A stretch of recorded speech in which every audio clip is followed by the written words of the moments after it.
Magandang umaga po. Naway yakapin ng kapayapaan at liwanag ng umaga ang inyong puso. Ang pagsisimula ng araw ng may pasasalamat at pananampalataya ay nag-uugnay sa atin sa walang hanggang mga posibilidad na iniaalok ng universo. Maglaan ng sandaling ito upang payapain ang inyong isipan at buksan ang inyong diwa upang tanggapin ang mga biyaya na paparating. Ipikit ang inyong mga mata, huminga ng malalim, at damhin ang presensya ng Diyos na nananahan sa inyo at sa inyong paligid. Sama-sama nating itaas ang ating mga panalangin. Mahal naming lumikha, sa bagong araw na ito, itinataas ko ang aking puso sa pasasalamat para sa lahat ng biyaya sa aking buhay. Para sa kalusugan, para sa pamilya, para sa mga kaibigan, para sa mga pagkakataon, maikling paghinto.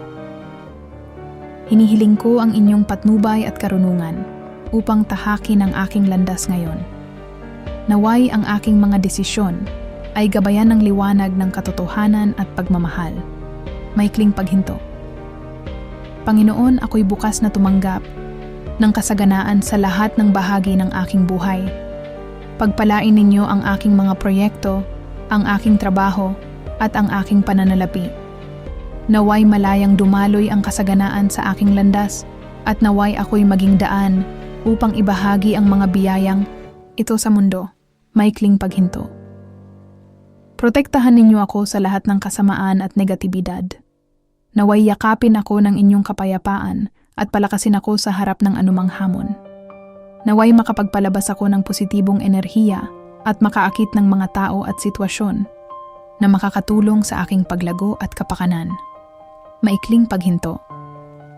Nagpapasalamat na ako ngayon pa lamang para sa lahat ng biyayang aking natanggap at para sa mga paparating pa lamang. Nagtitiwala ako sa inyong perpektong plano para sa akin. Dami ng enerhiya ng pasasalamat at pananampalataya na pumupuno sa inyong pagkatao. Dalhin ninyo ang positibong ito sa bawat sandali ng inyong araw. Pagpalain ka ng Diyos. Magkaroon po kayo ng pinagpalang at masaganang araw. Naway ang panalangin ito sa umaga ay maging bahagi na ng inyong pang-araw-araw na paglalakbay tungo sa kasaganaan. Ibahagi ang sandaling ito sa inyong mga kaibigan at pamilya upang sama-sama tayong makaakit ng mas maraming biyaya sa ating buhay. Ano ang inyong pinakamalaking layunin para sa araw na ito? Ibahagi ang inyong komento sa ibaba.